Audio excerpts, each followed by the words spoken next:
اس وقت پاکستان تحریک انصاف کے رہنما شوکت یوسفزئی صاحب نے ہمیں جوائن کیا. السلام علیکم شوکت یوسفزئی صاحب, بہت بہت شکریہ آپ کے وقت کے لیے. کل حکومت اور پاکستان تحریک انصاف کی مذاکراتی کمیٹیوں کے مابین تیسرا دور شروع ہونے جا رہا ہے. آپ کو لگتا ہے کہ یہ تیسرا دور حتمی دور ہوگا, کنکلوسیو ہوگا؟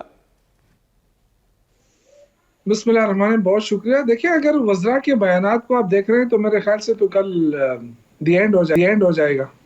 اگر جس طرح وہ بیانات دے رہے ہیں, جس طرح مریم نواز اپنے ہر سپیچ میں عمران خان سے شروع کرتی ہے, عمران خان پہ ختم کرتی ہے, اور اس طرح ان کے جو وزراء ہیں, تو جو حالات انہوں نے بنائے ہوئے ہیں مجھے نہیں لگتا کہ ان کو کوئی خوف ہے یا پیچھے سے کوئی ڈنڈا ہے. کیا ہے مسئلہ, کیا ہے آخر کہ مذاکرات کر بھی رہے ہیں اور جس انداز سے وہ نوید سنا رہے ہیں کہ جی یہ ہو جائے گا وہ ہو جائے گا, تو مجھے سمجھ نہیں آ رہی ہے. لیکن بہرحال پھر بھی ہم ہوپ فل ہیں, ہم اپنے مخلصانہ طور پہ ہم یہ کوشش ہے ہماری, اور کل انشاءاللہ بڑے دل کھول کر مذاکرات کر رہے ہیں.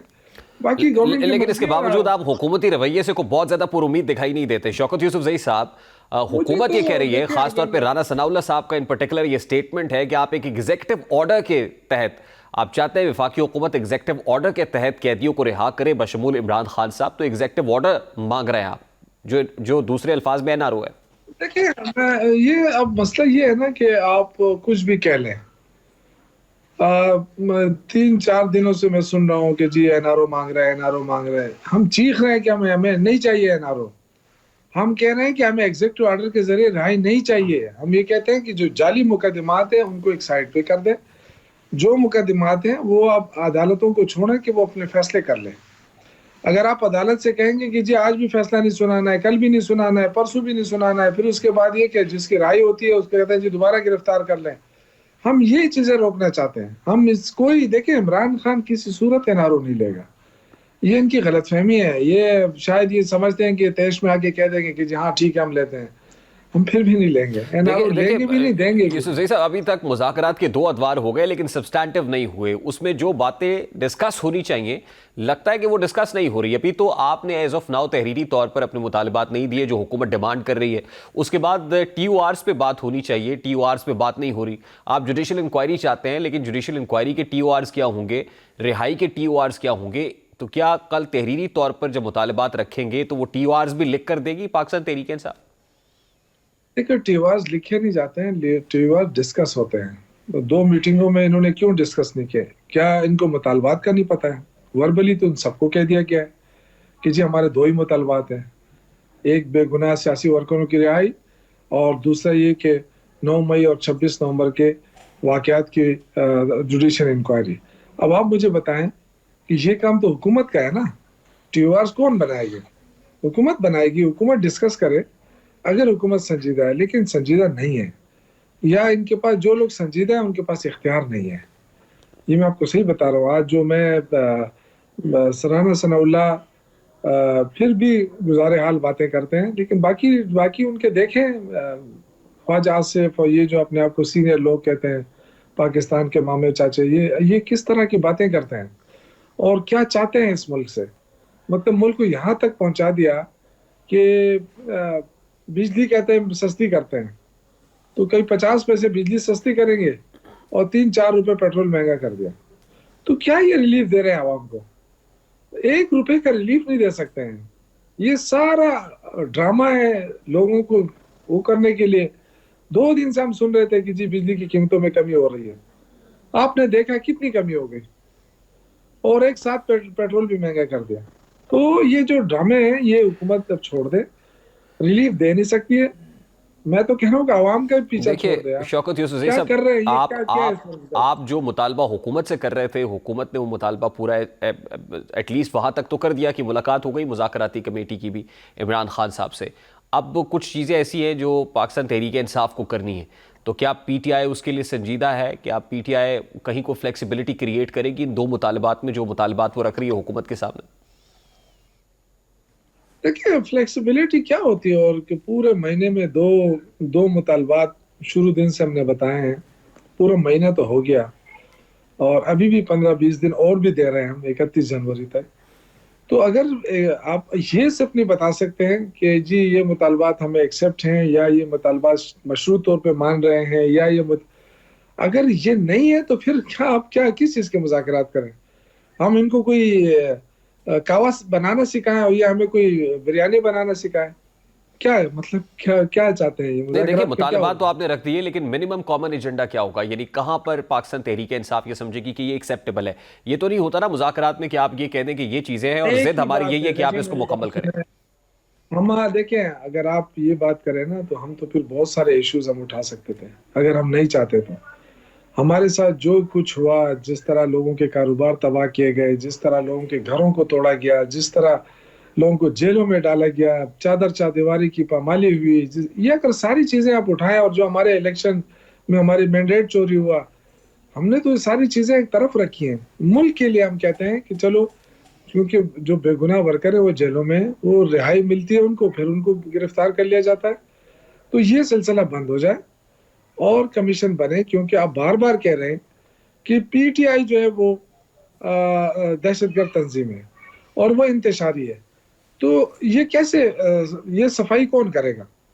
یہ صفائی تو ظاہر ہے سپریم کورٹ ہی کر سکتی ہے نا، اس کا جوڈیشل کمیشن ہی کر سکتا ہے کہ وہ یہ بتائے کہ ہاں یہ جو واقعات ہوئے اس میں کون گلٹی ہے، کون قصوروار ہے۔ جب تک یہ فیصلے نہیں ہوتے تو یہ تو ساری زندگی ہمیں تانے دیں گے، تو ہم تو ان کے تانوں کے لیے تو نہیں بیٹھے ہیں، ہم یوسف صاحب سیاست کرنے ہیں۔ لیٹ سے حکومت یہ دو مطالبات مان لیتی ہے، تو پھر آپ ان ریٹرن حکومت کی لیجیٹیمیسی کو بھی تسلیم کر لیں گے؟ پھر آپ یہ نہیں کہیں گے کہ فارم 47 کی گورنمنٹ ہے؟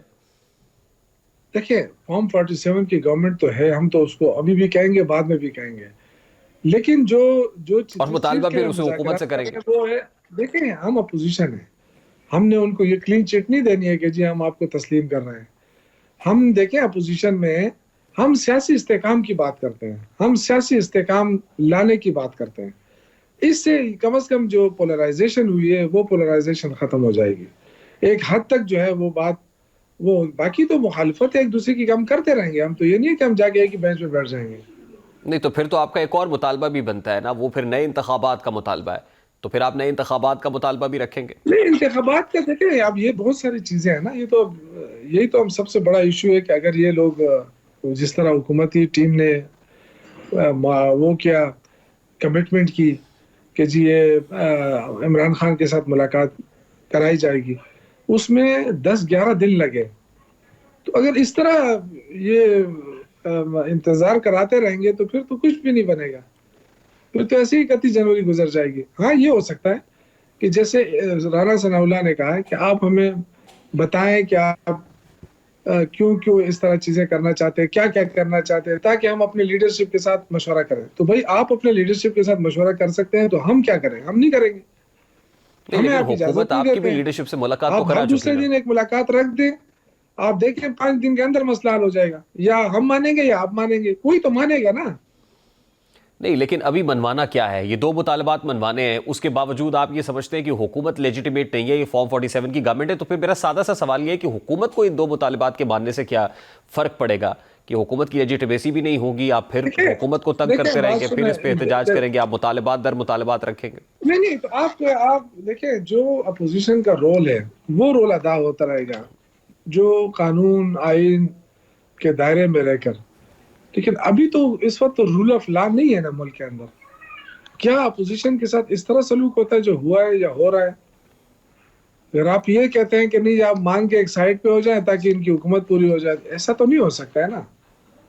ہم تو دیکھیں فیصلہ تو عمران خان نے کرنا ہے، اور جو مذاکراتی ٹیم ہے وہ یہ کویسچن کرے نا، حکومت کویسچن کرے مذاکراتی ٹیم سے، جو آپ مجھ سے کر رہے ہیں۔ اچھا وہ آپ نے بتا دیا، اب کوئی نہ کوئی تو پروگرام دیکھ رہا ہوگا نا، تو ان کو کہنا چاہیے، ڈسکس کریں نا کمیٹی میں، ہم یہ کمیٹی جا کے عمران خان سے پوچھ لے گی کہ جی اس کے بعد کیا ہوگا، تو جواب وہاں سے مل جائے گا۔ ٹھیک، لیکن اگر ملاقات ہی نہیں کرائیں اور ہمیں کہیں کہ نہیں جی آپ ایک ہی دفعہ ملاقات کریں گے، تو بھائی تو پھر تو آپ بھی تو ایک ہی دفعہ ملاقات کر کے ہمارے ساتھ بیٹھ جائیں۔ ٹھیک، جیسے لیکن آپ تو ہر ابتدا چیز میں کے لیے کہتے شوکت ہیں کہ یوسف صاحب آپ نے ابتدا میں کہا کہ مذاکرات آپ کو تو کامیاب ہوتے ہوئے نظر نہیں آ رہے، ان کیس یہ فائنل راؤنڈ ہوتا ہے، یہ تیسرا اور حتمی راؤنڈ ہو جاتا ہے اور پھر کامیاب نہیں ہوتا، تو پھر اسٹریٹجی کیا ہوگی؟ کہ الٹیمیٹلی پھر سڑک پہ آنے کا ہی آپشن باقی رہ جائے گا تحریک انصاف کے پاس؟ یہ سول ڈس اوبیڈینس کی تحریک چلانے کا آپشن ہوگا پی ٹی آئی کے پاس؟ دیکھیں جی اب تو 31 جنوری خان نے کہا کہ جو بھی ہم 31 تک ویٹ کریں گے، ٹھیک ہے نا, حکومت کے رویہ جیسا بھی رہا, ہمیں پتہ ہے کہ وہ کس طریقے سے کیا کیا القابات دے رہے ہیں. وہ یہی تیز دلانا چاہتے ہیں کہ یہ مذاکرات چھوڑ کے چلے جائیں, لیکن ہم بھاگنے والے نہیں ہیں. ہم 31 تک انتظار کریں گے جو کمٹمنٹ کی ہے. 31 کے بعد ہم اپوزیشن پارٹی ہیں, ہمارا اپنا لائے عمل ہو سکتا ہے, جو بھی ہوگا وہ پارٹی دے گی ہمیں. ظاہر ہم تو ورکر ہیں, ہم تو اس پہ عمل کریں گے. چاہے 31 جنوری سے پہلے 20 جنوری بھی آنی ہے سر, اور 20 جنوری کے لیے میں ابھی دیکھ رہا تھا بلاول صاحب کو ایک دعوت نامہ موصول ہو گیا ہے واشنگٹن سے. عمران خان صاحب کو کوئی دعوت نامہ نہیں آیا ایسا جس کی بڑی شنید تھی؟ نہیں, میرے علم میں ایسی کوئی بات نہیں ہے. بہت بہت شکریہ. کل سے پاکستان تحریک انصاف اور حکومت کی مذاکراتی کمیٹیوں کے مابین جو مذاکرات کا تیسرا دور ہے وہ شروع ہو رہا ہے, اور تیسرے دور میں پاکستان تحریک انصاف سے جو مطالبہ حکومت کا تھا کہ لکھ کر جو ہے اپنے مطالبات پیش کرے, تو امید ہے کہ پاکستان تحریک انصاف کل یہ لکھ کر مطالبات حکومت کی گوش گزار کر دے گی. اور پھر حکومت کی بھی کچھ ڈیمانڈز ہیں, رانا ثناء اللہ صاحب کو دیکھیں یا پھر لا منسٹر کو دیکھیں, تو کچھ ٹی او آرز پہ بات ہو رہی ہے, کچھ سبسٹینٹیو گفتگو پہ بات ہو رہی ہے کہ مذاکرات آگے بڑھیں, یہ معاملہ آگے چلنا چاہیے بنسبت یہ کہ ڈیڈ لاک ہو جائے, ڈائیلاگ کو پریویل کرنا چاہیے. اب کیا ڈیڈ لاک رہے گا, یہ ڈائیلاگ آگے بڑھے گا اور کنکلوسیو بھی ہو پائے گا؟ سمرو صاحب سینئر صحافی تجزیہ کار ہیں ہمارے ساتھ موجود ہے. السلام علیکم امداد. سمرو صاحب بہت بہت شکریہ آپ کے وقت کے لیے. سب سے پہلے تو وہی سادہ سا سوال ہے, کل مذاکرات کا تیسرا دور شروع ہو رہا ہے, آپ کو لگتا ہے یہ تیسرا دور کنکلوسیو دور ہوگا یا یوں ہی چلتا رہے گا, یہ سلسلہ آگے بڑھے گا ابھی؟ دیکھیں 31 جنوری تک تو معاملہ آگے جا سکتا ہے. 31 جنوری کی ڈیڈ لائن ہے, ڈیڈ لائن بڑھ بھی سکتی ہے آگے, کیونکہ مذاکرات جن کی ڈیمانڈ ہے, جن کا تقاضا ہے, ان کو کوئی اور آپشن نظر نہیں آ رہا. کل مذاکرات کا تیسرا دور ہے, پرسوں جو 190 ملین پاؤنڈ کا کیس ہے اور ان کے جو بڑے ملزم ہیں مرکزی, ان کی آپ اگر اسٹیٹمنٹ پڑھ لیں, کل کا جو ان کا ٹویٹ ہے, تو نظر آ رہا ہے کہ ان کو اندازہ ہے کہ اس میں پھنس گئے, اس لیے وہ ادھر ادھر کے لوگوں کو پھنسانے کی کوشش کر رہے ہیں. نواز شریف صاحب کو, زرداری صاحب کا نام لیا جا رہا ہے. اصل میں کوئی آپشنز نہیں ہے ان کے پاس مذاکرات کے علاوہ. مذاکرات سے ملنا مجھے محال لگ رہا ہے کہ کچھ ملے پی ٹی آئی کو مذاکرات سے, لیکن وہ کوشش یہ کریں گے کہ مذاکرات کو آگے لے کر جائیں. ایک جملے میں دھمکی بھی دیں گے, ایک جملے میں ترلا منت بھی کریں گے. دیکھیں مذاکرات, حکومت کا آپ نے انٹرسٹ دیکھ لیا, حکومت کا انٹرسٹ اتنا نہیں ہے مذاکرات کا. ہوتا یوں ہے کہ جب بھی کوئی اپوزیشن بار بار تحریک چلاتی ہے, بار بار لانگ مارچز کرتی ہے, تو حکومت اس کے ساتھ انگیج کرنا چاہتی ہے. اس بار الٹا ہوا ہے. 26 نومبر کا ایڈونچر ناکام ہونے کے بعد جو سول نافرمانی کی کال دی, اور اس کے ساتھ عمران خان صاحب نے خود جو ہے وہ مذاکرات کی پیشکش بھی کی اور کمیٹی بھی بنائی. اس کے بعد صاحب دیکھیں 190 ملین پاؤنڈ کیس کی جہاں تک بات ہے, جس کا فیصلہ پرسوں ایکسپیکٹڈ ہے, پتہ نہیں وہ کو چوتھی بار بھی مؤخر اگر نہ ہو جائے تو پرسوں آ جائے گا, لیکن حکومتی شخصیات پارلیمان کے اندر ہوں یا پارلیمان سے باہر, جیسا کہ آج مریم نواز شریف صاحبہ نے بھی 190 ملین پاؤنڈ کیس پر بہت سٹریس کیا, بہت زور دیا جب وہ سیالکوٹ میں طلباء سے خطاب کر رہی تھی, تو کیا حکومت بھی 190 ملین پاؤنڈ کیس کے ذریعے سے کوئی دباؤ بڑھانا چاہتی ہے in the middle of these negotiations, مذاکرات کے دوران ہی کہ P T I per pressure ہے؟ یہ بدقسمتی ہے کہ دباؤ میرا خیال ہے پی ٹی آئی کے اوپر نہیں ہے, یہ عدالت کے اوپر ہے, کیونکہ دوسری طرف کا پریشر عدالتوں پر بہت خطرناک رہا ہے. پی ٹی آئی کا پریشر جج صاحبان کو ملائن بھی کیا جاتا رہا ہے, ان کی تصاویر بھی شیئر کی جاتی رہی ہیں. دیکھیں جج زیبا چودھری صاحبہ کا نام لے کے عمران خان صاحب نے ان کو دھمکی بھی دی تھی. تو میرا خیال ہے کہ بیلنس کرنے کے لیے, تاکہ جو عدالت ہے وہ ایک طرح کے پریشر میں نہ آ جائے. لیکن جو آپ بات کر رہے تھے کہ شاید کل بھی فیصلہ مؤخر ہو جائے, میرا نہیں خیال. کل کے بعد یہ آگے جائے گا, کیونکہ لیگلی جو فیصلہ محفوظ کر دیا جائے 1 مہینے کے اندر اندر وہ سنایا جانا لازمی ہوتا ہے. 18 دسمبر کو فیصلہ محفوظ ہوا تھا, کل 17 جنوری ہے اور 1 مہینہ جو ہے مکمل ہونے جا رہا ہے, تو 1 مہینے سے آگے معاملہ نہیں جا سکتا. فیصلہ جو بھی آنا ہے وہ کل آ جانا چاہیے. اب اگر اس کو مزید ڈیلے کیا جائے گا تو وہ ظاہر قانون کی خلاف ورزی ہوگی, اس سے آگے معاملہ جا نہیں سکتا. نہیں, لیکن وہ جو دباؤ والا ایلیمنٹ ہے سر, آسپیکٹ دباؤ کے پریشر ڈال کے, کوئی دیکھیے پی ٹی آئی کے تو کچھ مطالبات ہیں, 2 مطالبات انہوں نے سامنے رکھ دیے, لیکن جو مقتدرہ ہے اس کے کیا مطالبات ہیں, وہ کیا چاہتے ہیں پی ٹی آئی سے, اگر دباؤ ہے تو کس وجہ سے ہے؟ دیکھیے مقتدرہ کی ابھی تک جو چیز سامنے آ رہی ہے وہ تو یہ ہے کہ سسٹم کو چلنے دیں, اور دوسرا جو اس وقت جو سب سے زیادہ فوکس ہے وہ ہے جو دہشت گردی کا معاملہ. آرمی چیف صاحب جو ہے وہ 2 دن مسلسل خیبر پختونخوا میں جا کر کیمپ لگا کر بیٹھے رہے نا. انہوں نے وہاں کے پولیٹیکل لیڈر سے بات کی, وہاں کی جو حکومت ہے ان کے ساتھ وہ بیٹھے, نیشنل ایکشن پلان پر عمل درآمد کی انہوں نے بات کی, اور وہ جو کیونکہ مخالفت وہاں سے آ رہی تھی دہشت گردوں کے خلاف کارروائیوں کی, آپریشن کا نام دے کر پی ٹی آئی نے ایک ماحول بنایا کہ جی وہاں پر تو بہت بڑا آپریشن ہونے جا رہا ہے, تو وہ پی ٹی آئی نے مخالفت کی, کے پی کے کی اسمبلی کی سے قراردادیں پاس کروائی گئی. ایک تو یہ ہے کہ وہ سیاسی عمل کا حصہ رہیں, سیاسی انداز میں آگے بڑھے, کسی قسم کی محاذ آ رہا ہے یا کسی قسم کا اور ایڈونچر نہ کرے, جو ہمیں سمجھ آ رہا ہے کہ ایک وہ ڈیمانڈ ہے. اور دوسرا اس وقت جو سب سے بڑا خطرہ ہے وہ خیبر پختونخوا کی طرف سے منڈلا رہا ہے, افغانستان کی طرف سے خیبر پختونخوا کو, وہ دہشت گردی کا ہے.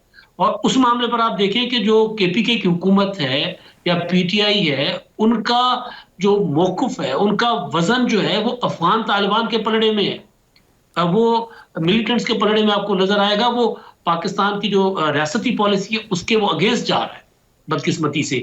آپ دیکھیں نا, جب ہمارے 17 جوانوں کو شہید کیا گیا ادھر سے دراندازی کر کے, اور جب پاکستان نے افغانستان میں جوابی کارروائی کی تو بانی پی ٹی آئی نے یہ اس پر گلا کیا کہ جی وہاں جا کر ہمیں کارروائی نہیں کرنی چاہیے. بھائی وہاں کے لوگوں کو بھی تو منع کرے کہ ہماری سرزمین, اپنی سرزمین ہمارے خلاف استعمال نہ کرنے. جو مجھے لگ رہا ہے کہ سیاسی معاملات حکومت دیکھ رہی ہے, مذاکرات بھی ہو رہے ہیں.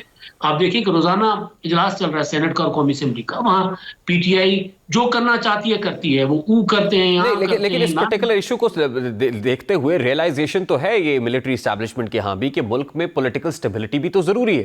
تو وہ دہشت گردی کا ڈومین ہو یا پھر وہ اکانومی کا ہو, تو آپ کو لگتا ہے کہ اسٹیبلشمنٹ اس ریئلائزیشن کے تحت پاکستان تحریک انصاف کے ساتھ براہ راست انگیج کر رہی ہے؟ دیکھیں براہ راست تحریک انصاف کے ساتھ ہاں بھی ہے نہ بھی ہے. وجہ یہ ہے کہ کے پی کے میں پی ٹی آئی کی حکومت ہے, ان کے ساتھ تو پہلے دن سے انگیجمنٹ ہے. علی امین گنڈاپور صاحب جو ہیں کور کمانڈر ہاؤس میں جا کر اپنا افطاریاں کرتے رہے. علی امین گنڈاپور صاحب جو ہیں وزیر اعلیٰ کے طور پر ایپیکس کمیٹی میں جاتے رہے. صرف ایک گلا عمران خان صاحب کا تھا کہ آپ جائیں ضرور لیکن تصاویر نہ بنائیں. اسٹیبلشمنٹ کے ساتھ, وزیر داخلہ محسن نقوی کے ساتھ ان کا جو تعلق سے عمران خان صاحب کو گلا رہا ہے, لیکن وہ انگیجمنٹ تو ہے. پی ٹی آئی دیکھیے پولیٹیکل حقیقت تو ہے, اور یہ اسٹیبلشمنٹ کو پتہ ہے کہ پی ٹی آئی کا ایک سپورٹ بیس موجود ہے, لیکن پی ٹی آئی کے دو رخ ہیں نا. جس پی ٹی آئی کے پہلو سے ہے, جس ان کے انداز سے اسٹیبلشمنٹ کو, حکومت کو, سیاستدانوں کو یا ہمارے جیسے پرامن شہریوں کو تکلیف ہوتی ہے, وہ یہ ہے کہ بھئی آپ سیاست کو سیاسی انداز میں کیجئے. آپ یہ جو لشکر کشیاں کرتے ہیں, جو جتھے لے کر آتے ہیں بار بار, ایک صوبے کی حکومت جو ہے وہ اسلام آباد کی طرف بار بار لانگ مارچز کر کے وسائل لے کر ایکچولی جی مجھے بریک لینی ہے سر. مجھے بس کوئکلی یہ بتا دیجیے گا ون لائنر ہی آپ کی طرف سے کہ آپ کو لگتا ہے مذاکرات نتیجہ خیز ہوں گے یا نہیں ہوں گے؟ نہیں, مجھے نظر نہیں آ رہا مذاکرات میں جو پی ٹی آئی کی ڈیمانڈ سے وہ کام ان کو ملیں گی, لیکن اتنا ضرور ہے کہ مذاکرات کا آغاز ہو گیا. اگلے دور میں اگلی بار شاید معاملات آگے بہتر ہوں, لیکن اس وقت جو مذاکرات چل رہے ہیں ان دو demands per P T I کو مجھے ملتا ہے. بہت بہت شکریہ امداد. سبرو صاحب ہمارے ساتھ موجود تھے. ایک اور اہم معاملہ ہے, بھارت جو خطے کا چیمپئن بننے کے خواب دیکھ رہا ہے, وہ پاکستان کے خلاف سازش کا کوئی بھی موقع ہاتھ سے جانے نہیں دیتا ہے. وہ پاکستان کے ساتھ دشمنی میں اس قدر اندھا ہو گیا ہے کہ کبھی وہ اپنی نفرت کی سیاست کو کھیل میں لا کر کھیل کے ساتھ کھلواڑ کرتا ہے, تو کبھی سیاسی محاذ پر وہ سازش کے جال بنتا نظر آتا ہے. اب دنیا جانتی ہے کہ کس طرح سے بھارت نے مقبوضہ کشمیر پر جبری طور پر اپنا قبضہ جمایا ہوا ہے. مقبوضہ کشمیر میں کشمیری اپنی آزادی کی جنگ لڑ رہے ہیں, اور اس جنگ میں بھارتی فوج کو شکست ہو رہی ہے, اور وہ اپنی ناکامی کو چھپانے کے لیے پھر سے پاکستان کا سہارا لے رہا ہے. جیسا کہ بھارتی آرمی چیف جنرل اپیندر ودیدی نے مقبوضہ کشمیر میں اپنی فوج کی ناکامیوں کا ملبہ پاکستان پر ڈال دیا ہے. کشمیری مزاحمتی جنگجوؤں کی پشت پناہی کا جھوٹا الزام عائد کیا ہے, اور اب اس کا پاک فوج کی جانب سے فوری رد عمل بھی. آئی ایس پی آر کا کہنا ہے کہ بھارتی آرمی چیف کا پاکستان کو دہشت گردی کا مرکز قرار دینا نہ صرف حقائق کے منافی ہے, بلکہ بھارت کے پٹے ہوئے موقف کے مردہ گھوڑے میں جان ڈالنے کے مترادف ہے. ترجمان پاک فوج کے مطابق یہ بیان دنیا کی توجہ بھارت کے زیر قبضہ جموں کشمیر میں جاری مظالم, اقلیتوں کے ساتھ ناروا سلوک اور بھارت کی سرحد پار جبر کی پالیسیوں سے ہٹانے کی کوشش ہے. آئی ایس پی آر کے مطابق بھارتی جنرل نے ماضی میں مقبوضہ کشمیر میں تعیناتی کے دوران کشمیریوں پر بدترین مظالم کی نگرانی کی تھی. یہ سیاسی مقاصد کے تحت دیے گئے گمراہ کن بیانات بھارتی فوج کی سیاست زدہ ہونے کی عکاسی کرتے ہیں. دنیا بھارتی نفرت انگیز تقاریر اور مسلمانوں کے خلاف نسل کشی کو بھڑکانے والے بیانات سے بخوبی آگاہ ہے. عالمی برادری بھارت کی سرحد پار قتل و غارت گری اور معصوم کشمیریوں پر بھارتی سیکیورٹی فورسز کی مظالم اور انسانی حقوق کی سنگین خلاف ورزیوں کو نظر انداز نہیں کر سکتی. یہ مظالم کشمیریوں کے حق خود ارادیت کے عزم کو مزید مضبوط کرتے ہیں جو اقوام متحدہ کی سلامتی کونسل کی قراردادوں میں تسلیم شدہ ہے۔ ISPR کے مطابق یہ حقیقت ہے کہ ایک سینئر بھارتی فوجی افسر پاکستان کی تحویل میں ہے جو پاکستان میں معصوم شہریوں کے خلاف دہشت گردی کی کارروائیوں کی منصوبہ بندی کرتے ہوئے رنگے ہاتھوں پکڑا گیا، لیکن بھارتی آرمی چیف نے اس بات کو مکمل طور پر نظر انداز کر دیا۔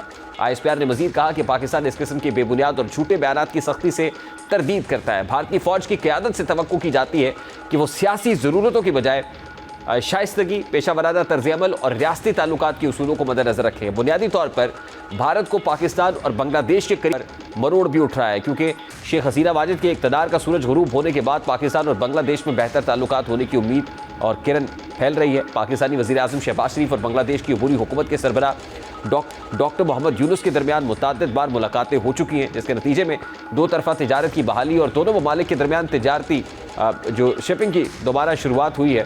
Federation of Pakistan chambers of commerce and industry یعنی FPCCI اور فیڈریشن آف بنگلہ دیش chambers of commerce and industry میں مشترکہ بزنس کونسل کی تشکیل کے لیے اعلیٰ سطح کی مفاہمتی یادداشت پر دستخط بھی کیے ہیں، اور بنگلہ دیش 5 ماہ میں پاکستان سے 8 لاکھ ٹن چاول برآمد بھی کرے گا۔ گزشتہ روز chief of the army staff general Asim Munir کی جو بنگلہ دیشی چیف ہے ان کے ساتھ ملاقات بھی ہوئی ہے۔ دونوں ممالک اسٹریٹجکلی آپس میں قریب بھی آ رہے ہیں۔ جو پرنسپل اسٹاف آفیسر ہے بنگلہ دیش مسلح افواج کے لیفٹیننٹ جنرل قمر الحسن، انہوں نے وفد کے ہمراہ GHQ میں chief of the army staff سے ملاقات کی۔ تو یہ سب کچھ ہے، ایک پرسپیکٹو ہے جو یقیناً بھارت کو کھٹک بھی رہا ہے، اور جو جیو پولیٹیکل سچویشن بھارت اس جو ماحول ہے اس کو ظاہر ہے ڈیسٹیبلائز کرنے کا ارادہ بھی رکھتا ہے۔ کرپشن اداروں کو تباہ کر دیتی ہے، جیسا کہ لیسکو میں کرپشن رچ بس گئی ہے اور لیسکو کے کئی افسران جعلی میٹر لگاتے اور بجلی چوری کرتے ہوئے بھی پکڑے گئے ہیں۔ اسی طرح لیسکو میں موجود کئی اہلکار رشوت لینے پر معطل بھی ہوئے۔ لیسکو میں کرپشن کا عالم یہ ہے کہ کرپشن پر نکالے گئے 12 افسران رشوت دے کر بحال کر دیے گئے۔ ان افسران پر بین الاقوامی کمپنی سے سامان کی خریداری اور ایک نجی ہاؤسنگ سوسائٹی کو غیر قانونی کنیکشن دینے کا الزام ہے۔ یہی وجہ ہے کہ کرپشن کے اس بے لگام گھوڑے کو روکنے کے لیے حکومت کی جانب سے بڑا قدم اٹھا لیا گیا ہے۔ حکومت نے بجلی چوری روکنے اور وصولیوں کے حوالے سے الیکٹریسٹی سپلائی کمپنی کی مدد کے لیے سیکٹر کمانڈر سول آرم فورس رینجرز، ISI، MI اور دیگر افسران پر مشتمل ڈیسکو سپورٹ یونٹ قائم کر دیا ہے۔ دستاویزات کے مطابق وزارت پاور ڈویژن کی طرف سے چیف ایگزیکٹو لیسکو انجینئر شاہد حیدر سپورٹ یونٹ کے ڈائریکٹر، جبکہ sector commander civil arm forces rangers اس کے شریک ڈائریکٹر ہوں گے۔ ڈیسکو سپورٹ یونٹ کے دیگر ممبران میں FIA، ملٹری انٹیلیجنس اور ISI کے 18 اور 19 گریڈ کے افسر، IG پنجاب کی طرف سے نامزد کردہ گریڈ 18 کے افسر یعنی SP رینک کا افسر ہوگا، اور کمشنر لاہور کی طرف سے نامزد کردہ گریڈ 18 کا افسر اس میں شامل ہوں گے۔ دستاویزات کے مطابق ڈسکو سپورٹ یونٹ کے TORs میں وصولیوں کی ریکوری میں تیزی لانا، بجلی چوری کے خلاف پلان ترتیب دینا، انتظامی مداخلت کرتے ہوئے نان ٹیکنیکل لاسز میں کمی، مسائل کے ٹیکنیکل حل میں بہتری اور ان پر عمل درآمد، قانون نافذ کرنے والے اداروں اور سول انتظامیہ کے ساتھ جو انٹرفیس قائم کر کے انتظامی جو کیسز ہیں ان کو دور کرنا، اور ناقص کارکردگی کرنے والے لیسکو افسران اور ملازمین کو انٹیلیجنس بیس ثبوتوں کی بنیاد پر نوکریوں سے فارغ کرنا بھی شامل ہے۔ امید کرتے ہیں کہ یہ جو میکانزم اب ترتیب دیا گیا ہے، جو سپورٹ یونٹ بنایا گیا ہے، اس سے نہ صرف بجلی چوری روکی جائے گی بلکہ صارفین تک جو ہے سستی بجلی فراہم بھی ہو سکے گی، تاکہ لائن لاسز کم ہوں، بجلی چوری رکے، میکانزم بہتر ہو اور عام جو صارف ہے اس کو بہتر یونٹ، کاسٹ افیکٹو یونٹ میسر آ سکے۔ ہر چیز کا اچھا یا برا استعمال ہوتا ہے، لیکن یہ استعمال کرنے والے پر منحصر ہے کہ وہ اس کا مثبت استعمال کرتا ہے یا منفی۔ جیسا کہ کئی سوشل میڈیا انفلوئنسرز ایسے ہیں جو مثبت اور تعمیری مواد بناتے ہیں، جبکہ کچھ انفلوئنسرز ایسے ہیں جو سستی شہرت کے لیے منفی ہتھ کنڈے آزماتے ہیں۔ یہ وجہ کہ بعض سوشل میڈیا انفلوئنسرز پر یہ الزام لگ رہا ہے کہ وہ نامناسب قسم کا مواد بنا رہے ہیں اور وہ شہرت کے لیے گالم گلوچ کا سہارا لیتے ہوئے بھی نظر آتے ہیں، جس کی وجہ سے نوجوان گمراہ ہو رہے ہیں، جیسا کہ مشہور ٹک ٹاکرز اور یوٹیوبرز رجب بٹ، ڈکی بھائی اور رابعہ فیصل پر یہ الزام لگ رہا ہے کہ وہ نوجوانوں کو گمراہ کرنے والا مواد شہرت حاصل کر رہے ہیں۔ اب یہی وجہ ہے کہ رجب بٹ، ڈکی بھائی اور رابعہ فیصل سمیت دیگر کے خلاف نازیبا اور فحش مواد پھیلانے کے الزام میں مقدمہ درج کرنے کی درخواست دائر کر دی گئی ہے۔ یہ درخواست ایڈوکیٹ منور اقبال کی جانب سے جمع کرائی گئی، جس میں additional director FIA cyber crime Multan کو بھی فریق بنایا گیا ہے، اور درخواست گزار کے مطابق ان افراد کی ویڈیوز معاشرے میں غیر اخلاقی رجحانات کو فروغ دے رہی ہیں۔ درخواست میں موقف اختیار کیا گیا ہے کہ سوشل میڈیا پلیٹ فارمز پر ایسے مواد کی روک تھام کے لیے قانونی کارروائی ضروری ہے تاکہ معاشرتی اقدار کا تحفظ یقینی بنائے۔ اس حوالے سے فریقین کو 17 جنوری تک جواب جمع کرانے کا حکم دیا گیا ہے، لیکن یہ بات تو اپنی جگہ پر درست ہے